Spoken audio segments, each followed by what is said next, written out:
Myanmar's media navigates risks to deliver news amid conflict.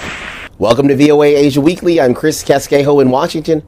That story is coming up, but first, making headlines.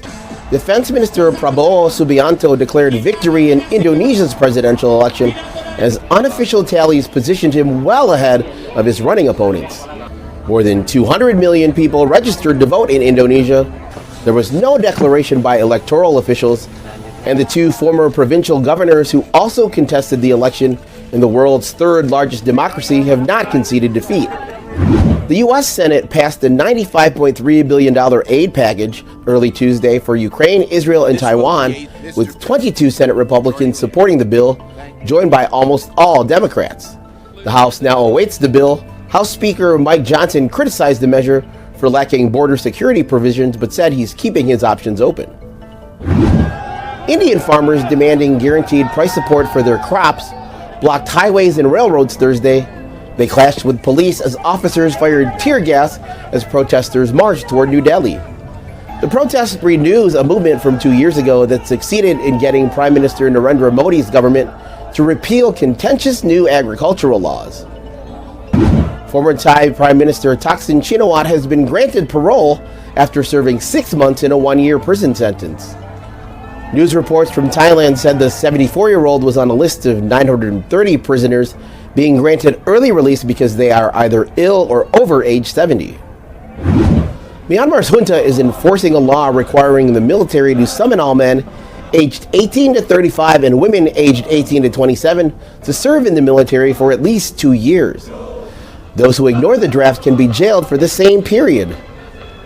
3 years into Myanmar's military rule, the country's journalists are rebuilding newsrooms in exile and finding ways to keep sources safe while accessing news about the conflict between the junta and the resistance movement.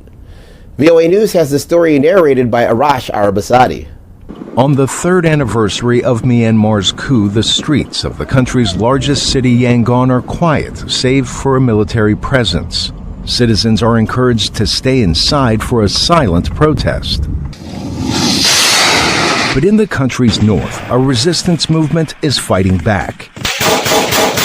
The fighting has displaced millions of civilians, including journalists at Democratic Voice of Burma, or DVB. But from newsrooms outside of Myanmar, they keep reporting. Exile is not new for DVB, founded in 1992 in Norway under prior junta rule. The broadcaster moved to Myanmar during civilian rule, only to have to flee again in 2021. But experience hasn't made the job easier. It's harder, in fact, because we had to rebuild everything. With access to independent news restricted in Myanmar, DVB and other media now working from exile play a vital role. I think the media become crucial, countering fake news and also countering propaganda, telling the truth about the situation on the ground. To get news on the conflict, DVB relies on a large network of citizen journalists on the ground, without whom it says it is nearly impossible to get verified information. In Thai cities like Chiang Mai, some news outlets use exile as a shield. Frontier Myanmar's team takes on stories that are harder to cover inside the country, but nothing is guaranteed. We have all the security protocols, online, offline, and personal security protocols that we follow. Mementos and photographs adorn Frontier's walls, a reminder of its work's importance. And awards are also displayed at DVB, small reminders of the lives and loved ones left behind. We try not to communicate with our family member inside Burma, because that can be a trace. From exile, these outlets remain a key source of independent news. For VOA News in Thailand, Arash Arabasadi. Visit voanews.com for the most up-to-date stories. I'm Chris Casquejo. And finally, love is in the air, but not quite yet for everyone.